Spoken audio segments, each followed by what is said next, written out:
You've probably heard the term DevOps thrown around, right? But what is it really? Is it a job title? Some fancy new tool? A special kind of team? Well, today, let's just break it all down and figure out why this one idea has totally reshaped how modern software gets built. To really get DevOps, you first have to understand the problem it was created to solve. Just imagine this for a second. This is a real scenario. A huge organization with almost 1,000 super talented developers, and for a year and a half, they produced absolutely nothing that actually worked. I mean, that's not just inefficient, it's a total, complete crisis.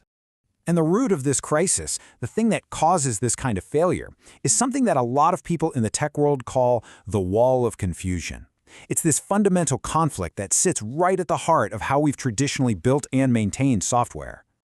Okay, so picture this wall. On one side, you've got the development team. Their whole job is to create change, to innovate, to ship new features, to go fast, fast, fast. But on the other side of the wall, you have the operations team, and their job is to prevent change, to keep everything stable, reliable, and under control. See the problem? When your two most critical teams have completely opposite goals, you don't just get a little bit of friction, you get a wall.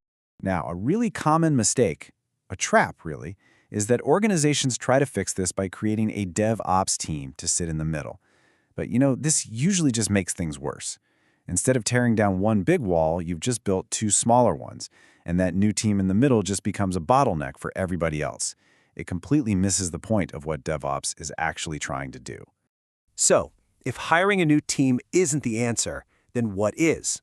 Well, it required a whole new philosophy. A completely new way of working that was designed to tear that wall down for good. All right, let's just get right to it. What is DevOps? At its core, DevOps is an approach. That's it. It's not a single tool you can buy or a job title you can hire for.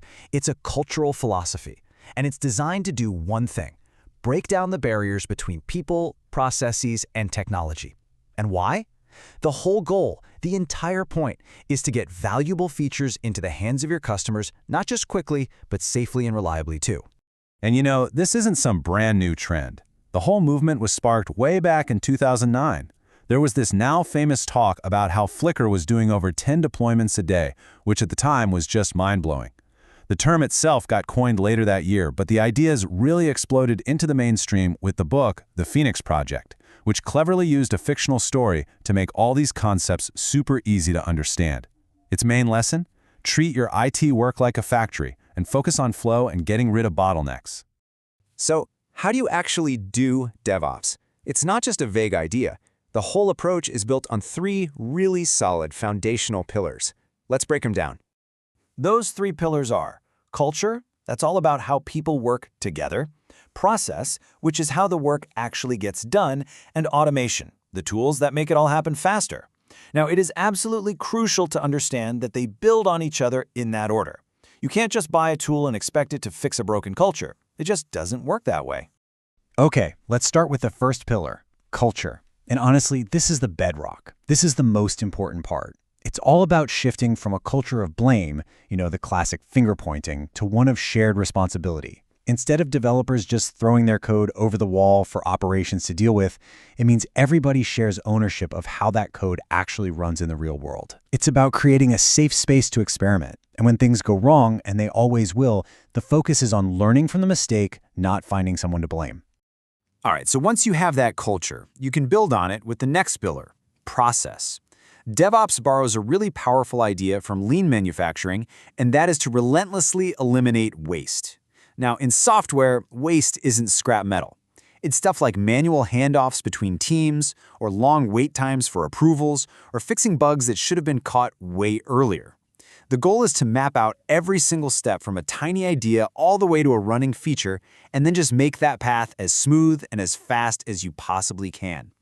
And then, finally, we get to automation. Once you have a strong culture and a lean process, then you can use tools to automate all the repetitive, boring stuff. This is where you hear about things like CI/CD pipelines. You can just think of them as an automated assembly line that builds, tests, and deploys your code without a human touching it. It also includes things like infrastructure as code, which just means managing your servers with code instead of manual clicks, making everything way more predictable and repeatable. So after all this work, changing the culture, the process, the tools, how do you even know if it's working? Well, you measure it. High-performing teams don't just feel faster, they've got the data to prove it. And these here are the 4 key DORA metrics. You can think of this as the industry's official report card for software delivery. And they're brilliant because they balance 2 critical things: speed and stability. The first 2, deployment frequency and lead time, they measure how fast you're going. The second 2, change failure rate and time to restore service, they measure the quality and resilience of your work. And why does this matter so much? Because for decades, people believed you had to choose. You could move fast or you could be stable. You couldn't have both. The holy grail of DevOps is proving you can, in fact, do both. The goal is to improve all 4 of these at the same time. Now, this is a really crucial point to understand. DevOps isn't a project with an end date. You don't just install DevOps and then you're done. It's a journey. It's a journey of continuous improvement, a fundamental ongoing shift in how you think about delivering value.